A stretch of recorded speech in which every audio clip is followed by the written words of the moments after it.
Hey techies, Tasia Custode here, welcoming you to Can You Believe It, episode 22 of Talk Techie To Me. And you know, even more remarkable, this is actually the whole second episode of 2026. It only took me till, what are we in? June.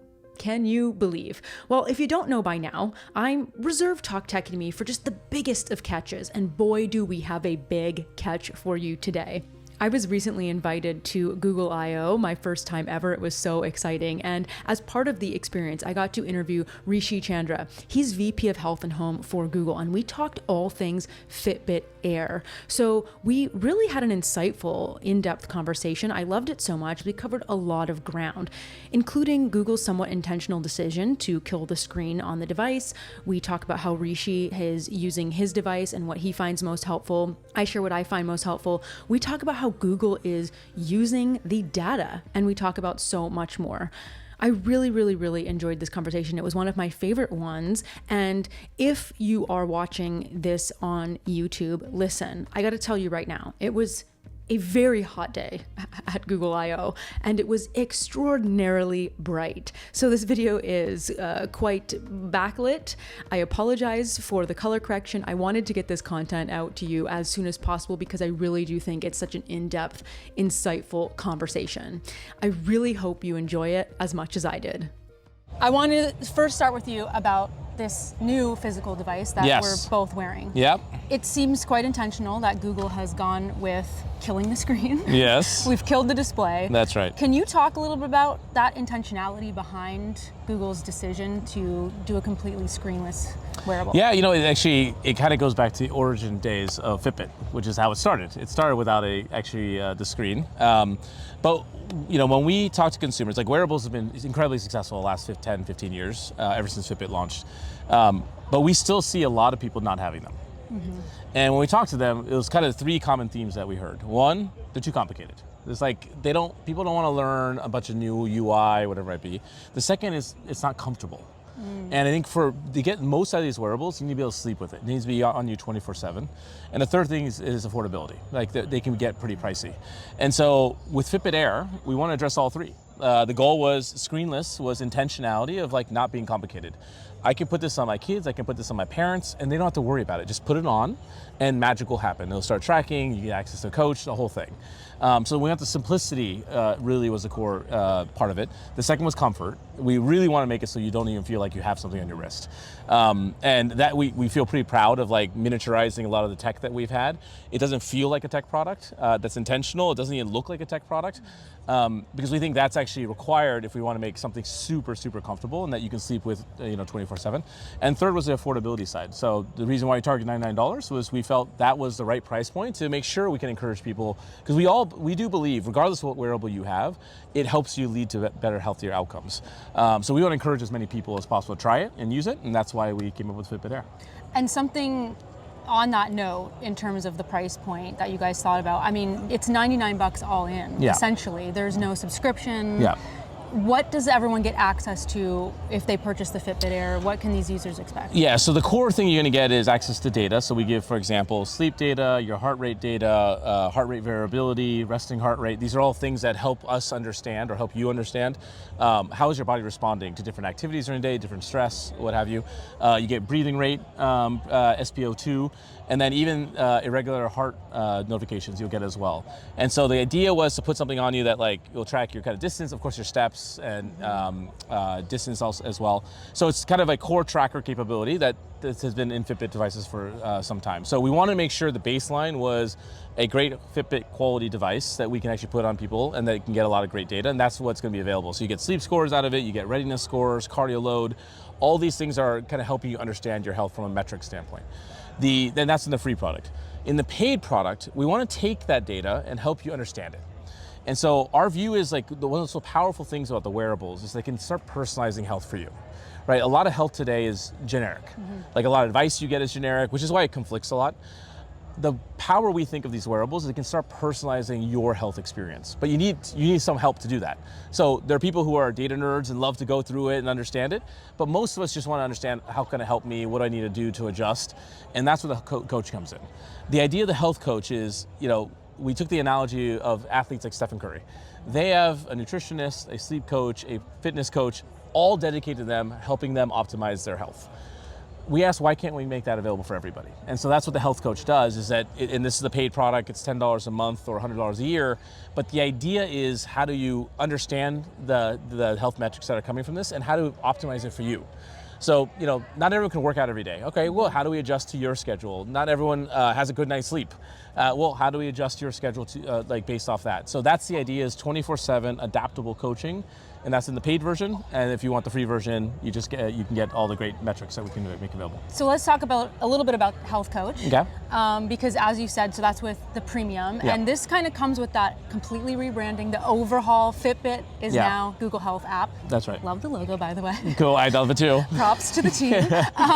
But let's talk a little about that Health Coach. Yeah. I've been testing it a little bit. Okay. But what makes it different for people in terms of, this isn't just the generic, hey, get 8 hours of sleep maybe for you, That's and right. telling you certain facts. Yeah. So talk a little bit more about how this is being tailored and what data it's really using in order to customize to me or each individual, because you would probably have a totally different plan with your health coach 100%, than I yes. would have, based on our goals and what else. And that's the starting point. So the first conversation you have with the coach is, what's your goals? And depending on your goals, it'll adjust and flex of what kind of plan it'll actually put for you. But you're exactly right. The idea is to make it hyper personal. So yes, it'll have access to all the data that the wearable has. Whatever you also want to give access to. So if you want to give access to your medical records, for example, it can use that information to how it's guiding you about your health goals. And then whatever you tell it. And the truth is, the more you actually converse with it and share, the more it can contextualize that. So, for me, my health goal initially was I wanted to kind of extend my longevity. How do I kind of make sure I'm living a healthier life? Most recently, though, I changed it to be like, actually, I want to improve my golf swing speed. Nice. I'm a huge golfer. Nice. I have a big trip in Scotland that I'm going with my son later this year. Oh, that's so cool. And so now it knows about that. It's building me a plan of if I'm going to play that much golf, how do you make sure your body's prepared for it? It gave me a bunch of advice on how to think about golf swing speed. So I was very focused on strength as my core, but it actually told that mobility is actually super key in golf. So it gave me a bunch of mobility exercises. So it's all about and now of course I'm going to do that, and then I'll set another goal. And so the idea we had is this is not just a one-time thing. It's going to continue in your journey wherever you are in your life. So some people are having young kids, and they need to navigate through that. And how do I sleep better knowing my kids are going to wake up all the time? It'll coach you through that. Or, how do I deal with, I have hyper stress right now at work. Well, here's things you can do to take steps to make sure you can reduce stress. So it's very much about what you share and the context you give. It can help guide you. And then every day it'll try to optimize based off what you tell it. So sometimes I'll wake up man, I can't work out today. I have a busy day. Great, we'll figure out the rest of the week. So it's all about optimizing and tuning and tweaking along the way.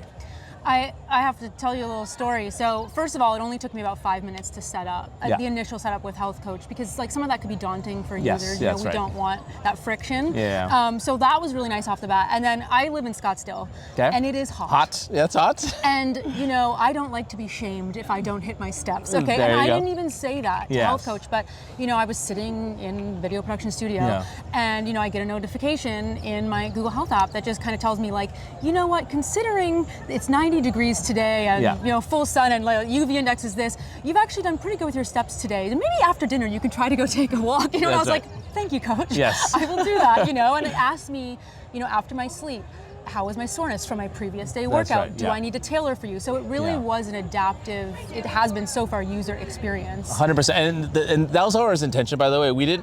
The reason why I have a whole new app around it is we didn't think this can be a bolt-on. We had to build a product from the ground up, knowing coaching was kind of the core aspect of the product. And so everything is exactly what you said, and it's going to keep getting better and better, obviously, but the idea is to make it feel this coach is with me along this journey and helping me specifically about my goals. And glad to hear you're having some positive experiences there. But then the goal is, it's just health is a lifelong journey. So we just want to help you navigate all this, ups and downs. Everyone has ups and downs. Yes. We want to help you navigate all those ups and downs. And I think one of the things you touched on at the beginning was just that frictionless journey for someone. I think of my parents Yes. who they struggle with, say, Apple Watch or something like that. And so something like this that so seamlessly would track in the background for them could be something where it can help them with their goals and just their monitoring and make sure they're good. But let's touch a little bit on how Health app, it also syncs with Apple Health, correct? Yes, so yes. if you are a user that's working across ecosystem. How will that work? Yeah, so our goal, by the way, is if you already have a wearable, we want to make sure we work with it. So the health app, the goal of the health app was, none of this works. You can't take agency over your health if you don't have all your data in one place. So the first thing we want to solve is for how do we bring your data in one app, so whether it be Apple Watch, Garmin, or whatever it might be, and the third-party applications like Strava and Peloton, what have you. Then of course, we also want to make sure we work with your medical records. So we bring it all in one place. And what we're finding is a lot of people, like some people like the aspect of Apple Watch where during the day they get all the notifications and they like the fact that you can FaceTime and all these things, which is great, but they don't wear it at night. Right. And so it's like, okay, well, can we build a product where you, on one wrist, you can just have this thing always with you, and then you can choose, like you may only want to use Garmin when you do your big run. That's totally fine. We want to make sure we meet users where they are. So if they already love their smartwatch or whatever it might be, great, you can use it. But then at least make sure we have something with you 24/7 that you can actually use all the time. And eventually, right now, the coach is designed to work with, you need to have like a Fitbit or a Pixel Watch, but it'll bring in all the other data from the other wearables. We'd like to make it so if you only wanted an Apple Watch, we can do coaching there as well. So we're hoping to launch that later this year. Oh, that would be a game changer. Yeah, that's the goal. I mean, like, again, we think everyone needs coaching. Like, we think this is, like, this notion of personalized health has always been talked about. We think we have the tech to go do it. And again, if you already have a device that you love, we just want to meet you where you are. Making it attainable for people. And you talked about sleep a little bit. That's been the biggest game changer for me because exactly like you're saying, like whether it was Apple Watch or Pixel Watch 4, I don't even sleep with like any jewelry on. So like let alone, you know, having a big bulky device. I'm a side sleeper, guilty as charged. So this has been a complete game changer because I'll have nights where I'm like, man, I didn't get sleep, or I feel pretty good today, or what's going on? And just having that be able to track for me to say like, here's when you were kind of up, here's when you were in REM, like it's a game changer for me. And it is light. As someone who does not like to wear any of that stuff to bed, you totally forget about it. I mean, it gets to the point now because we charge it once a week. When I take it off, I can't tell it's off. Yes. So we had to put notifications to remind people, hey, by the way, you need to put it back on. You might have forgot to put it back on. But that was again the design goal there. And the one thing about sleep is it's not just about, you know, like how you wake up in the morning or what your sleep stages were. What we find is like things like HRV and resting heart rate, they're actually predictors of how your body's responding to actual stress that happens during the day, whether it be activity or actually mental stress. And so that data helps us adjust like what to do for the following day. Yes. And so it's super important that if we can get you to sleep with this device, we can give you so much better coaching. And that's kind of the goal here always. And you did touch on data, and you know, with Google Health, we can upload our medical records and everything. I know what a lot of people are going to say. Yes, fair enough. So let's touch on that before I let you go here on what's Google, you know, what's the privacy policy, or what's Google doing with our data? Yes. And why should we trust that this is a safe space that we can upload our personal records to? So the good news is actually, what I'm going to tell you is actually when Fitbit came into Google, we actually had to sign a pledge to governments around the world of how we're going to treat your user data. So it's not just like, hey, I'm saying this. Is actually something we committed to, and governments are actually auditing how that works. But we're committed. We're not using this for ads. Personalization is totally opt-in. Everything, like if you don't want to use the coach and you just want your data and you want any personalization, great, you have that choice. So we give a lot of consents and controls along the way. It's securely stored. So we tried to make sure we're taking the steps. Of course, health data is extremely sensitive, and that's why we've always separated from ads. Thank you so much for your time. Yes, really appreciate it. Appreciate it. Thank you. Well, you know, now I want to hear from you. What do you think of Fitbit Air and Google Health Coach? Do you have a Fitbit Air? Do you love it? Do you want to leave it? Let me know all the good, the bad, the ugly. And if you're watching this on YouTube, make sure you hit like, hit that subscribe button, and leave a comment below on what you think about Fitbit Air and Google Health Coach. And if you're listening to Talk Techie To Me anywhere you get your podcasts, be sure to rate and review this podcast, especially on Apple Podcasts. It really helps it get out to more people because, you know, I post these like twice a year. So let's spread the love, everyone. You can connect with me on the interwebs. I'm at Tasia Custode on all the things. I want to thank Rishi Chandra once again for an extraordinary conversation at Google I/O 2026. If you want to learn even more about Fitbit Air, I have a full review up on my YouTube channel right now. And thank you all so much for listening and maybe watching another episode of Talk Techie To Me.